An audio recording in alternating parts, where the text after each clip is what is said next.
వికారాబాద్ జిల్లా కేంద్రంలో ఏసీసీ పిలుపు మేరకు ఓట్ చోర్ గద్దె చోట్ కార్యక్రమంలో భాగంగా జిల్లా కాంగ్రెస్ పార్టీ అధ్యక్షులు పరిగి ఎమ్మెల్యే రామ్మోహన్ రెడ్డి ఆధ్వర్యంలో క్రొవ్వొత్తులతో ర్యాలీ నిర్వహించారు.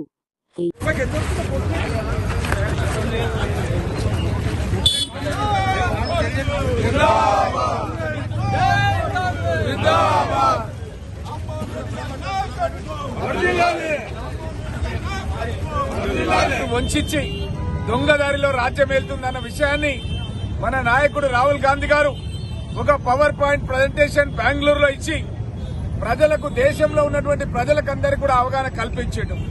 పార్లమెంట్ లో కూడా అలుపేరుగాని పోరాటం చేస్తున్నాడు. మన ఎంపీలను, మన ఇండియా కూటమి సభ్యులను బీజేపీ ప్రభుత్వం పార్లమెంట్ లో మాట్లాడడం లేదు. కనీసం రాష్ట్రపతి దగ్గరికి వెళ్తామంటే అరెస్టు చేసి పోలీస్ స్టేషన్లలో ఎంపీలను కూర్చోబెడుతున్నారు. ఎలక్షన్ కమిషన్ కు 300 మంది ఎంపీలతో కూడిన సంతకాలు తీసుకొని రాహుల్ గాంధీ గారు మీరు డిజిటల్ ఓటర్ లిస్ట్ మన దేశంలో ఉన్న పార్లమెంట్లకు సంబంధించింది ఇవ్వండి అంటే వాళ్ళు ఇవ్వడం లేదు. ఎందుకు ఇవ్వడం లేదంటే మొన్న లాస్ట్ టైం జరిగినటువంటి ఎన్నికల లోపల 25 పార్లమెంట్ నియోజకవర్గాల లోపల కేవలం 15,000 నుంచి 25,000 ఓట్ల లోపల దగ్గర 25 మంది పార్లమెంట్ సభ్యులు బీజేపీకి సంబంధించిన వాళ్ళు గెలిచిండ్రు. లోతుగా అధ్యయనం చేస్తే ఆ యొక్క 25 నియోజకవర్గాల లోపల దొంగ ఓట్లని చాలా పకడ్బందీగా ఆలోచనతోన వేరే నియోజకవర్గాల్లో తీసుకొచ్చి ఆ నియోజకవర్గాల్లో ఓటర్లుగా నమోదు చేసి ఆ నియోజకవర్గాల్లో వాళ్ళకి ఇళ్లు లేవు, మళ్లీ పోయి వెరిఫికేషన్ చేస్తే ఆ ఇళ్లలో ఎవరు ఉండలేరు. ఒక్కొక్క ఇంట్లో 100 మంది, 80 మంది, 20 మంది, 30 మంది ఈ విధంగా డోర్ నంబర్స్ తోన ఆ నియోజకవర్గాలకు సంబంధం లేని వాళ్ళని తీసుకొచ్చి అక్కడ పెట్టి విచారణకెళ్తే ఎవరు కూడా అక్కడ ఉండడం లేదు. ఇదంతా కూడా ఏంటంటే ఒక మోసంతో, నయవంచనతో మన దేశంలో ఉన్న ప్రజలను ప్రధానమంత్రి మోసం చేసి మళ్ళొక్కసారి గద్దె మీద ఎక్కిండు.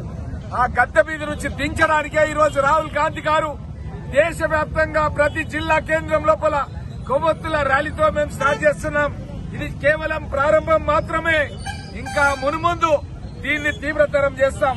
ఈ బీజేపీ ప్రభుత్వం దిగిపోయే వరకు కూడా రాహుల్ గాంధీ గారి నాయకత్వం లోపల మనమందరం కూడా కలిసి మెలిసి ఈ కార్యక్రమాన్ని ముందుకు తీసుకెళ్లాల్సినటువంటి అవసరం ఉంది. ఒకటి కాదు, రెండు కాదు.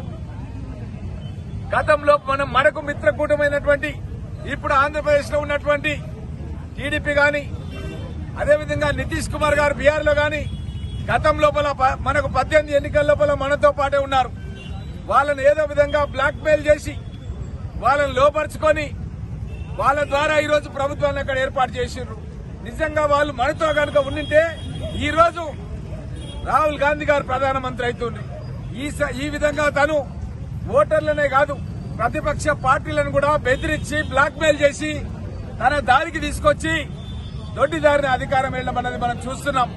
కాబట్టి నేను కోరుతున్నాను జిల్లా అధ్యక్షునిగా ఇక్కడ ఉన్నటువంటి మా మల్లేష్ గాని, సత్యం శెట్టి గాని, మా సుధాకర్ రెడ్డి గాని, మా చిగులపల్లి రమేష్ గాని, ఇంకా చాలా మంది శ్రేణులందరినీ కోరుతున్నాం. మనం ఇప్పటి నుంచి అప్రమత్తంగా ఉండి ఇప్పుడు జరగబోయేటటువంటి స్థానిక సంస్థల ఎన్నికలకు కూడా మనం బూత్ లెవెల్ ఏజెంట్లను అపాయింట్ చేసినాం.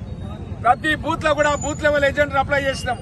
ప్రభుత్వం నుంచి కూడా బూత్ లెవెల్ ఆఫీసర్లని, బిఎల్ఓలని ప్రతి బూత్ కూడా ప్రతి గ్రామంలో అపాయింట్ చేసింది. ఇప్పటి నుంచి ఓటర్ లిస్టు మీద మనం దృష్టి పెట్టి ఆ ఓటర్ లిస్ట్ లో ఉన్న ఓటర్లు సమగ్రంగా నమోదైనరా లేదా అన్నది కూడా చెక్ చేసుకోవాలి.